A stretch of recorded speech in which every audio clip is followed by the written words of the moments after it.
Try this again. House of X number 3. Go.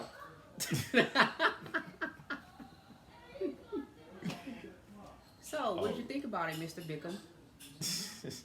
I thought it was interesting. I thought it was fun. Um, I thought it was fun. I thought it was fun. I'm not gonna go all deep into it and go all off the deep end, talking about everything. But I thought it was fun. Learn another word. I thought it was interesting. So, you think Scott and them went on a suicide mission? Scott and them. And them, Scott. Yeah, that was pretty cool. They had the little Wolverine and who else was with them? The Banff dude, the dude that. The Banff dude. That's what it says when he appears and disappears. Banff or whatever. Nightcrawler. Yeah, Nightcrawler. The Banff dude. That's gonna be the new name for Nightcrawler. The official name for Nightcrawler. The Banff dude. Well, I'm gonna turn this fan off because I'm not. We're gonna get a Nightcrawler book. It's gonna be called Banff Dude #1. Anyway. The Banff dude. What do you think they kind of went on like a suicide mission, or some of them are not gonna come back? Or do you think they're not gonna come back? But just for dookies and giggles, they might kill 1 or 2 of them. But nah, they're not gonna kill all. Did you say dookies and giggles? Giggles. Well, kids might be watching. Oh my goodness, whatever. Poo-poos and giggles. How about that? Poo-poos and laughers. Okay. So you know all the background history of the X-Men. Yeah, So but go ahead and give the essentially background. what we did in this issue is we built upon what happened in the last one, where they were going to send a team off to go and destroy Mother Mode before it becomes Nimrod, because they come to the conclusion that what the humans are doing right now with the Orchis program is going to create Nimrod. So they go to prevent this from happening by destroying what they're building before it gets built, so that Nimrod won't come into existence. Okay, I have a question. So there are humans that know that they're building these machines to take over, and they're okay with that? No, they don't know. They don't know that that's the end result. They don't know the end result will be the man-mutant war, where man will be enslaved. But they have like an Omega person there that's a robot, right? Or Sentinel, or whatever she is. What is she? I'm not sure what she is. Okay, well, it seems to me like some of them are on board with the whole machine side. That's all. Nah, I don't think that the humans that are doing this are actually thinking, what robots are going to just take over. I don't think they're thinking that. What it seems like they're thinking is that they have to do this in order to preserve their race, because because what we saw earlier was that one of their scientists, I forget which scientist it was, the name of which scientist, but whatever, but they had pretty much predicted that at the rate things were going, that humans were no longer going to be the dominant species. So they're doing this in an effort to keep themselves. I'm too sexy for my review anyway. My hair looking nice. That's oh all. my gosh. I'm just saying my hair is looking nice. Anyway, train of thought. Okay. Focus our chi. All right. But but the humans are trying to do this to preserve their own existence. So it's not they're not sitting up there going, "Oh yeah, the robot's going to enslave us." They don't, of course they don't think that's going to happen. But we know the future because we read Powers of X. Yeah. Cuz we're smart. No. Brains.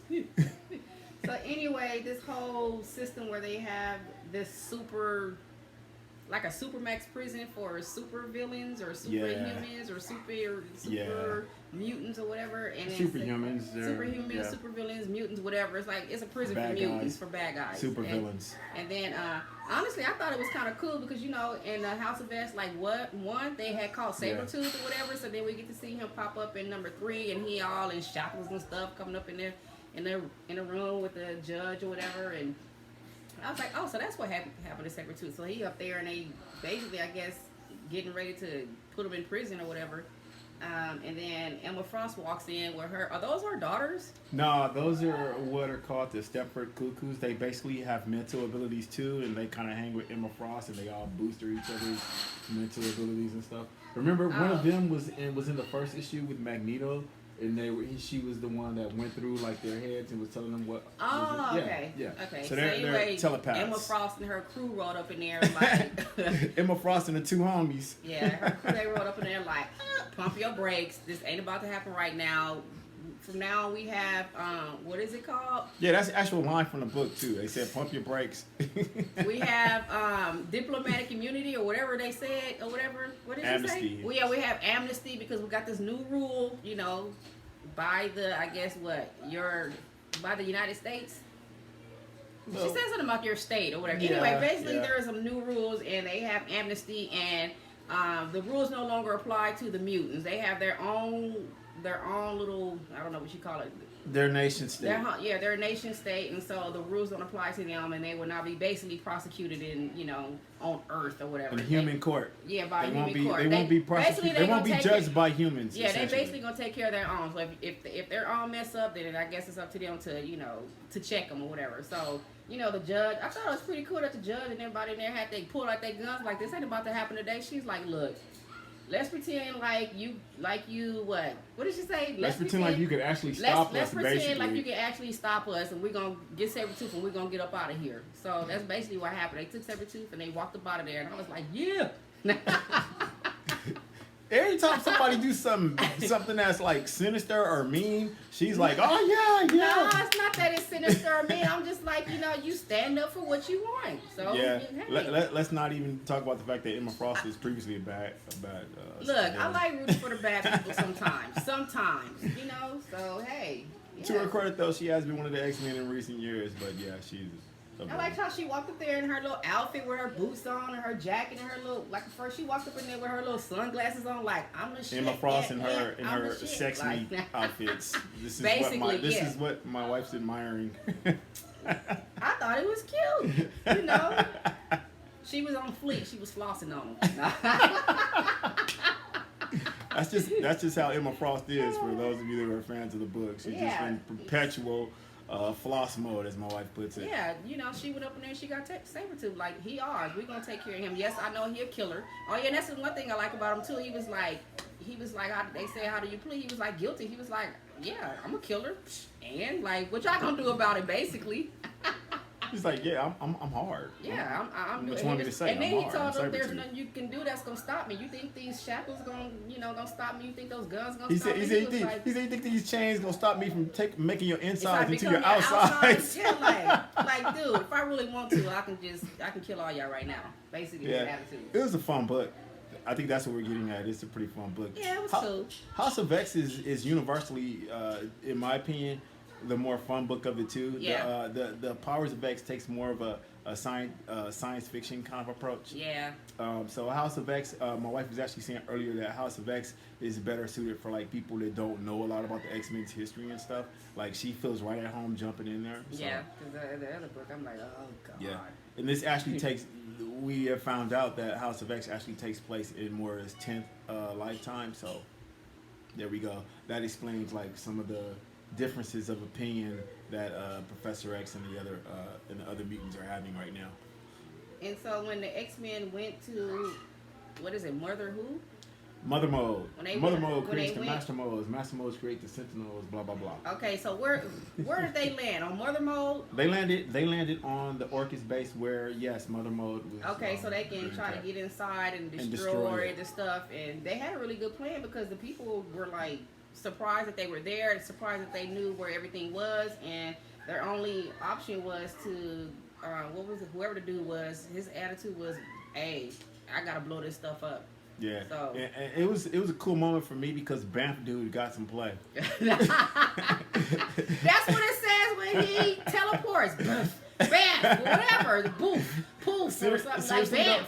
Like really, it does say that. Seriously, Nightcrawler is one of my favorite characters, so I was really feeling the fact that he got to get in there and do some stuff. Like that was pretty cool. I feel kind of bad for Home Chick because the dude had to basically commit suicide to try to keep the X-Men from getting inside the Mother Mode or whatever. I feel bad for her. She had tears in her eyes like don't do it and stuff, and he was like, "What? I feel bad for her. That was her dude." And he now he telling her, "Oh, I wish we would have had kids and all this stuff." And basically, she just screaming like, "No, don't do it." And he did it. He was like, "Don't let them win." Well, before then, when they were going, there was a really, I think there was like a really cool piece of dialogue between like Jean and Wolverine, because Jean was all like, "Yeah, they were on their way there." And Jean is like, okay, now remember, these are just citizens, these are just scientists. Oh, You know, they'll do scientists, that. they don't. And Wolverine's like, yeah, okay, scientists that are going to create, that are going to do genocide. There ain't no innocence in that, or something to that effect.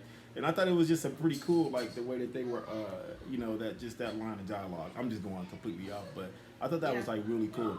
But yeah, what ended up happening though is that they go to the base to destroy the mother mode, and yeah, like my wife said, one of the workers there decided that, you know what, I'm just gonna blow up everything. So at the end, it looks like everything is exploded, and that's why my wife was saying, do I think it's a suicide mission? Do I think there's any survivors? Well, yeah, I think most of them survived. Yeah. Yeah, okay. Well, I mean, you know, I think some of them are surviving. I'm just wondering, like, if any of them are gonna die. That's all. Yeah, I don't think anyone's gonna die right then. See, it says BAMF, BAMF. Yeah, BAMF. because that's Bamf dude. Yeah. That's Bamf dude. Wait till you do That's it. Bamf dude. But yeah, Wait. but let's keep in mind though that Jean Grey is, All right. yeah, that's Bye-bye. Xavier. Yeah. That's Okay. Bye. okay. Anyway though, that man, I lost my train of thought now. But no, I don't think the reason I don't think any of the X-Men are going to perish in this, not only because it's their book and they're the stars, but because anybody. but this is not Walking Dead. Thank you very much. But Oh, shit. can I finish my thought, Go please, ahead. woman? Hurry Thank up. you. You take Because all day. Jean is telekinetic, and therefore she is able to erect shields. I think that what's going to happen is she's going to just at the last minute erect a shield, or she's also a telepath, which means that she could have got the mental image. You know, if a person's about to kill themselves, they have like some serious thoughts. She probably picked up on it and was able to erect the TK shield to protect everybody. Because when it blew up, it didn't look like there was a shield surrounding their ship or anything. Oh no! But I think she probably got them all like in a little bubble or whatever, and kept them safe. Which is going to make things interesting because they didn't bring any of the plant paraphernalia with them on the mission. They were going so old school. they cannot teleport out of there. So Yeah. the fun is going to be, okay, how do we get home after this? Or are they just going to be stuck? Yeah, because they didn't want to you take know, a chance of them getting a hold of the plants and somehow the gateway plants. Yeah, the gateway plants. The It's Krakoa's like, gateway we plants. gotta go in here. Well, not stealth mode. We just gotta go in here. We gotta old do it school. old-fashioned We gotta way. go in here old school. We gotta just go in there and just basically just kick in the door and be like, hey, Kick in the door, waving in the phone. fofo. Even if they do blow up, though, I think, well, I was going to say Wolverine would survive anyway. I mean, just Yeah. theoretically. But they are in space, so if he doesn't have any air, still can't regenerate. But my theory is that Jean's going to save the day with their TK shield. So, Well, okay, go ahead. so Finish. no, I'm done. That's pretty much where we are on that one. Yep. I do like. Usually, I don't like when they have all the little writing in the books explaining stuff, but I do like how they It's the best part of explain. the book. Not to me. When it gets to that part, I'm like, whatever. Just show me the pictures and stuff. You know, let me read. I don't want to. Colors. But I like that they put in there the Omega cycle, and it shows you how they, I guess, Oh, yeah. infest the humans and make them become machines. Machines, yeah. So I thought that was Yeah. pretty cool. I was like, was oh cool. wow, okay, I'm actually interested in this part. Yeah. Usually it's, I just kind of like, when they oh, first whatever. implant it with them and the Yeah. gradual steps for them Yes. becoming. How they Yeah, become that's a pretty host cool. and a nesting It and was pretty cool. replication and dormant. And then the activation and the union and adaptation and then Omega. I was like, oh, you know, so they explain each step and how they take over humans. Yeah, I they're thought that was, yeah, you know, yeah, I they like were that part explaining too. the Yeah. Omega Sentinels. Yeah, that was pretty cool. All right, I think I'm good on this one. What would you rate it?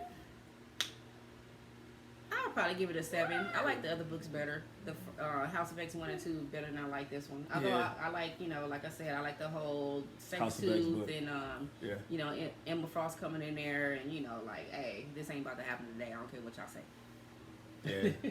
She like it when the good guys act bad. Yes, I do. Sometimes. Or when the bad Yes. guys act good. Well, whatever. Anyway, yeah. But yeah, I would still give it 8. I like the House of X series. It's a tad bit more than the Powers of X series, although the Powers of X series has gotten better in my humble opinion, and that's our little baby. Anyway, that's not a baby, but our youngest. Yeah. Yeah. Ma. Yeah. If they're gonna be in the videos, we're gonna have to put X-Men shirts on them or something. All right, I'm Alright. done. You done? We're I'm done. done. We Bye bye. cool. Say bye bye, little guy. Say bye bye. Say bye bye. You do it. Bye-bye. You do it 3. Peace. What you doing? He's saying peace. Peace. We out. Bye bye. Bye bye. Bye.